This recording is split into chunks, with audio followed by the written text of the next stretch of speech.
Good Tuesday morning, everybody. I'm Dave Furtado. And I'm meteorologist Jefferson Donovan. And welcome to KEPR Quick, your latest local news and weather, commercial free in about 20 minutes or less. We're going to jump right over to weather, Jefferson, because it's going to be hot today. We have winds tomorrow, so that's affecting some of the warnings we're getting, correct? Yeah, fire danger concerns are going to be on top of mind through the next couple of days. Today is going to be very hot, and then we have that wind coming tomorrow, as you just referenced. For the weather headlines today, it is going to be a sunny and hot Tuesday with the majority of us seeing highs up to the 100-degree mark. As we get towards Wednesday, wind is going to be turning strong around eastern Washington and northeast Oregon. Although it will be a bit cooler on Wednesday, fire danger is going to be heightened for hump day. And then as we look at the third weather headline, temperatures will be turning a bit cooler on Thursday. Now, there is a heat advisory in place for today from 11 a.m. this morning until 9 p.m. this evening, as some spots could see high temperatures as warm as 105 degrees. We will talk about those winds I was mentioning earlier, and we will also talk about your temperature forecast moving forward. That's all coming up. Thanks, Jefferson. We begin this morning in Kittitas County. There's new information about a crash on Interstate 90 near Ellensburg that happened in late June. We reported that 39-year-old Ryan Thurner from Kennewick, Hawaii, was eastbound on I-90 about 20 miles east of Ellensburg city limits when he left the roadway. His vehicle left the roadway and he crashed into a rock wall on June 26th. He was taken to Kennewick Regional Medical Center in Richland to be treated for his injuries, but yesterday, state troopers reported that he died this past Thursday. Investigators did say that he was impaired by either drugs and/or alcohol, though they aren't sure if he was wearing his seatbelt at the time of the crash. And Pasco police are trying to track down the suspects from a Sunday night shooting. Police tell us the incident happened at around 9:30 p.m. in the 1700 block of North 6th Avenue. They say one man was found with at least one gunshot wound. Efforts were made to locate any potential suspect, including using drones and a canine, but no one was arrested. The current condition of the shooting victim is unknown at this time. And an Ellensburg woman is facing assault charges after being accused of stabbing her partner during an argument about Snapchat. Ellensburg police say they responded to an apartment on North Alder Street on June 26th. Police surrounded the home after the stabbing victim dialed 911. The police say the woman was arrested without incident, but she told them she and her partner were arguing because he had come home drunk and she found him doing sneaky stuff on Snapchat. She now faces second-degree assault charges.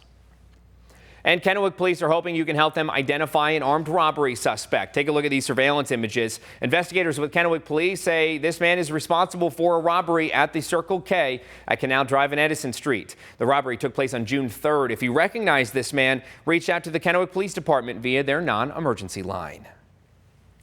And switching gears this morning with more heat and wind on the way, it's important to be aware of just how dangerous any fire can be. Our area departments just finished up one of the busiest stretches of the year, the 4th of July. Take the Pasco Fire Department, for example. In just 24 hours from 8 a.m. on the 4th to 8 a.m. on the 5th, Pasco fire crews responded to 86 calls for service, which is a new record for them. This included 54 fires, and out of those 54, 35 were natural cover fires, 8 were dumpster fires, and 6 were residential fires. All but one is believed to have been started by fireworks. Pasco firefighters also helped respond to the dozens of area fires outside of their jurisdiction in mutual aid. And a Tri-Cities man suffered severe burns on the 4th, trying to prevent further damage to his family's business. A GoFundMe has been set up for Trevor Hansen, who is at Seattle's Harborview Medical Center facing a long recovery and a series of surgeries. According to a post from a family friend, Hansen climbed on top of a burning building at Badger Mountain Mini Storage in Kennewick, but it fell through the roof. He was trapped inside until outside locks could be cut. And last week in Hermiston, a family home of more than 50 years was lost to the Cold Springs fire. Everyone was able to escape, though 3 family pets were lost in the blaze. The family has insurance for the property, but just about everything inside was lost. A GoFundMe was set up by the couple's daughter, aiming to help with basic necessities and temporary housing. And most fire agencies are taking a breath after responding to countless fires caused by pyrotechnics during the holiday weekend. But this year, things were a bit different in the Moxee area.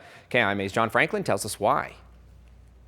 For the most part, it went really well. The majority of the citizens complied with the ordinance and were responsible. Moxee police officers and East Valley firefighters waited eagerly on Friday night for emergencies, but this year they found themselves over-prepared. They believe it's due to a firework permit ordinance passed in Moxee. Folks that have been with the department for a while said that they felt that there was maybe half of the amount of fireworks lit off in the city of Moxee versus what we normally would see. Last year on the 4th of July, the East Valley Fire Department responded to over 12 calls in their area. This year, they only responded to 8. 7 of those were brush fire responses, but the largest one was 15 acres. We had one that was about 2 acres, and then just some smaller ones that in total added up to about 20 acres burned over the 4th of July holiday, and those were all fireworks-related fires. Even though 7 of 8 calls to the fire department were firework-related brush fires, emergency responders believe that the new ordinance prevented that number from being even higher. We were happy with the lack of that. We were happy everybody listened and for the most part abided with the new ordinance, and we didn't have nearly the issues we have in past years with people just flocking out here and lighting off fireworks on the side of the road. Not only did the ordinance keep the land and the people safe from firework-related injuries, but it also made the 5th of July cleanup much easier. The streets are much cleaner today than most previous years. There's a little bit of a mess to clean up, but not near as bad as probably the last 20 years. For Action News, I'm John Franklin.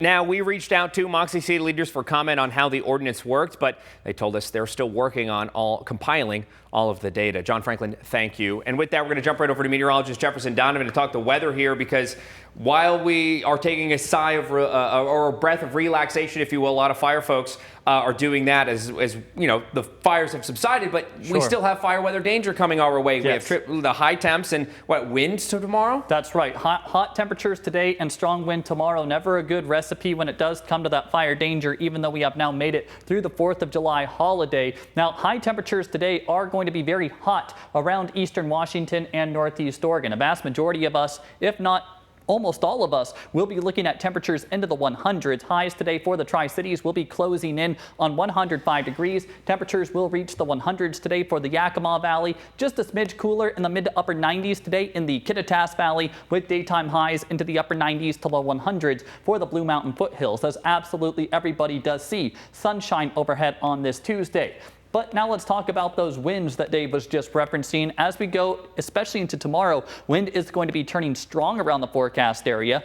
After enjoying a pretty light wind Monday, today wind is going to remain pretty light for a vast majority of us, although we will start seeing gusts really crank up in the Kittitas Valley. And then, as I just mentioned, tomorrow is going to be the windy day for everyone, as we could see gusts as high as 40 miles per hour tomorrow in the Tri-Cities, Yakima, and Walla Walla.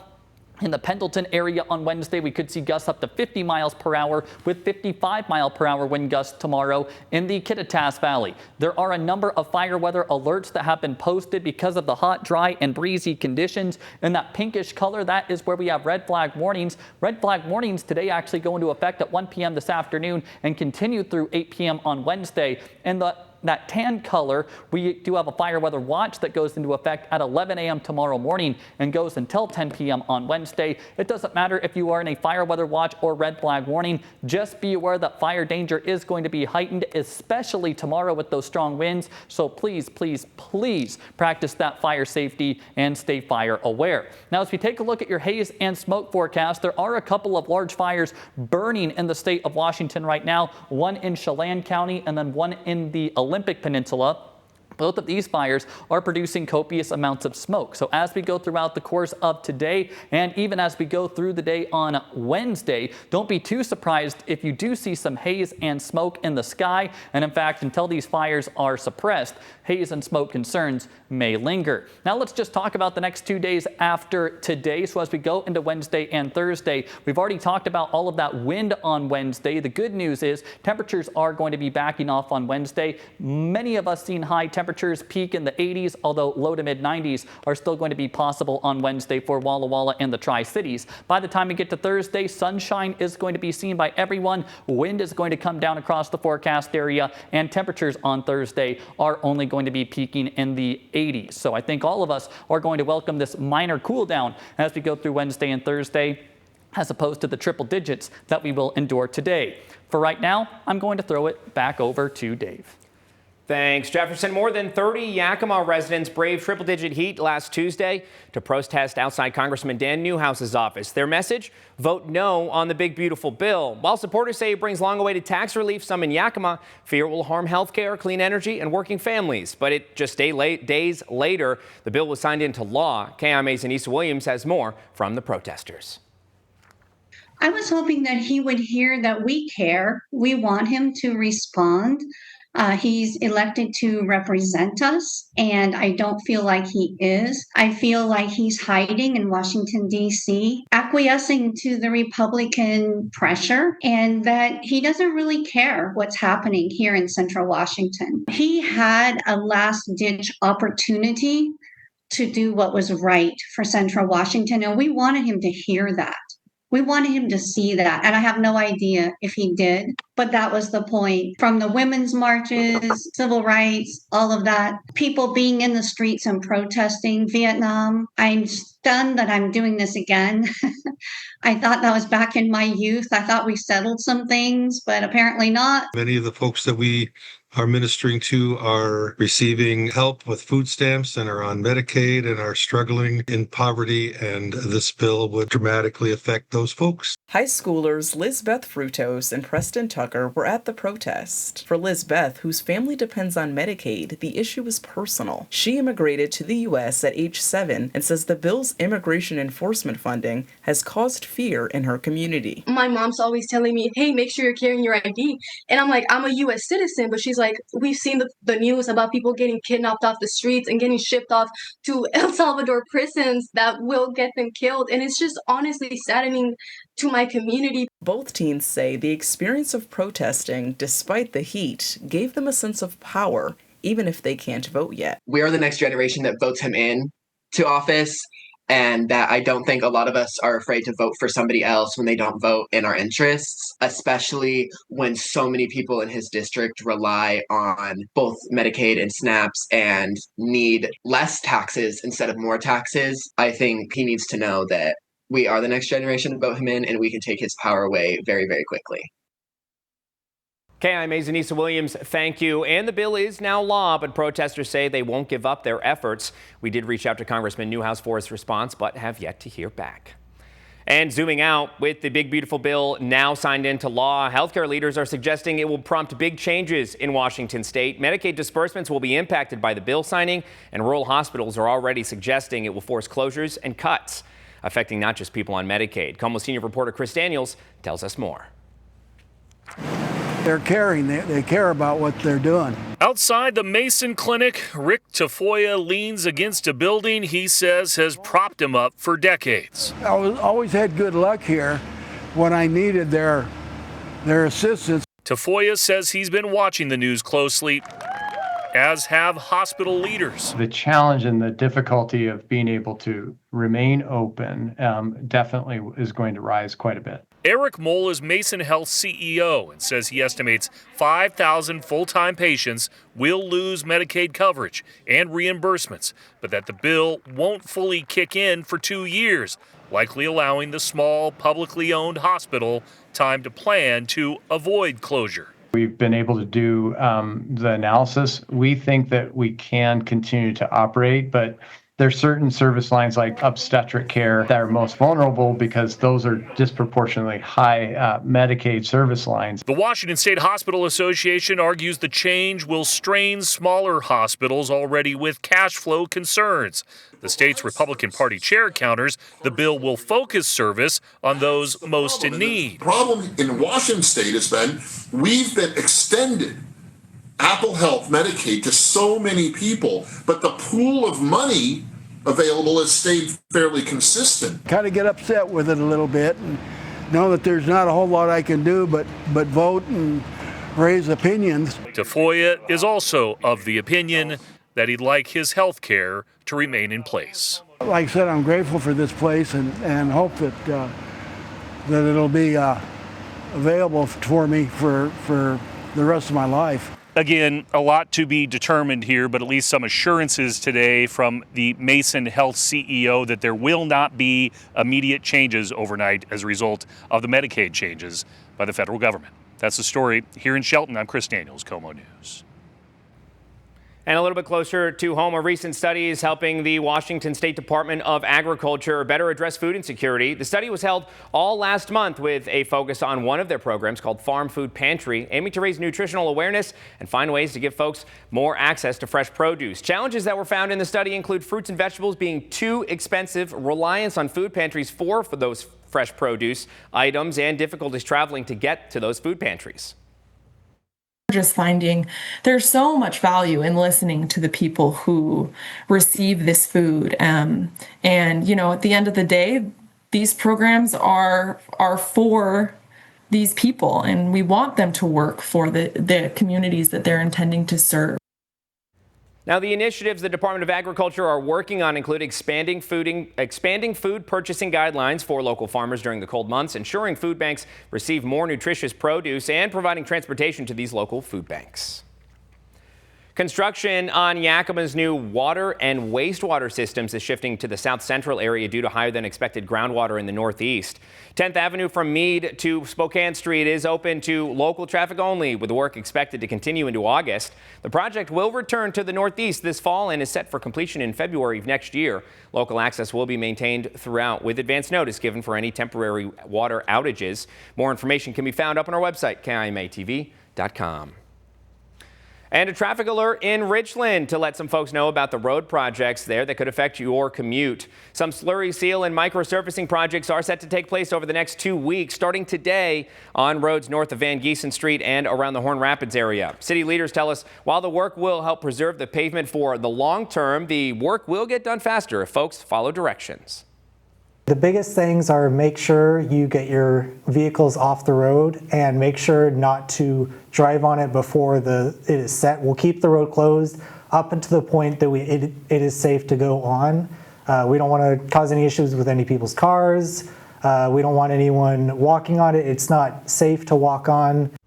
Now, a full map and schedule of Richland's pavement preservation project can be found up on our website, KEPRTV.com.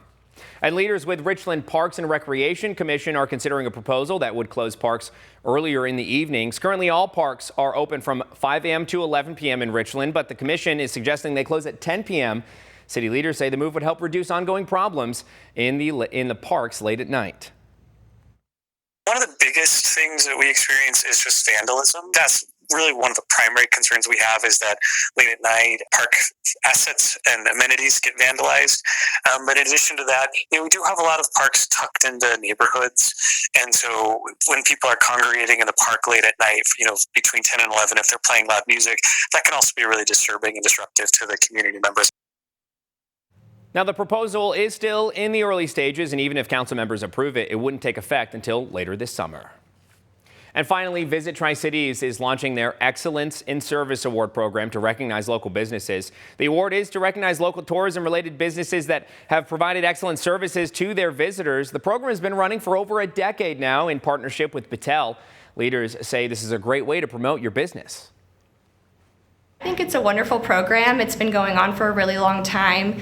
Visit Tri-Cities is always working to promote local tourism-related businesses, so it's another way that we can highlight our region and the exceptional work that these businesses do to provide for our visitors.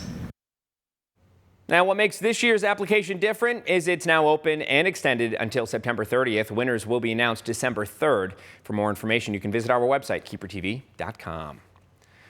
Thank you for joining us on this episode of Keeper Quick. For more news and weather, you can head over to our websites, Keeper and KIMATV.com, as well as our Facebook pages. But while you're here, be sure to subscribe to our YouTube channel to keep up with our latest mini newscasts Monday through Friday. Have a terrific Tuesday, everybody.